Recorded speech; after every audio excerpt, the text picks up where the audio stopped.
বিএনপির নেতারা এখন বড় বড় কথা বলে। মির্জা ফখরুলকে সাংবাদিক প্রশ্ন করেছিল, হাসিনা বিতাড়িত সময় আন্দোলন ছাত্ররা করেছিল, তখন মির্জা ফখরুল বলেছিল এই আন্দোলন বিএনপির নয়। তখন বিএনপির হ্যাডাম ছিল না যে আন্দোলন আমাদের বিএনপির। তখন মির্জা ফখরুল, মির্জা আব্বাস, বিএনপির নেতারা বলতে পারে নাই যে আন্দোলন আমাদের, আমাদের ছাত্র সমাজ এই আন্দোলন করতেছে। কিন্তু বিএনপির বড় বড় নেতারা এখন বড় বড় বক্তব্য দিতে পারে এবং নির্বাচন দিনরাত 24 ঘন্টা বাজাতে পারে। মির্জা আব্বাস কাকে ইঙ্গিত করে শুয়োরের সাথে তুলনা করেছে? যে প্রবাসী অ্যাক্টিভিটিস পিনাকি ভট্টাচার্য, সাংবাদিক ইলিয়াস, কাকে উনি শুকরের সাথে তুলনা করেছে আমরা জানতে চাই।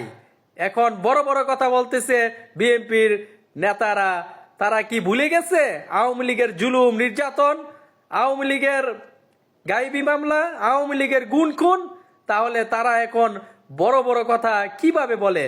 কিভাবে তারা মানুষকে ছুটু করে কথা বলে?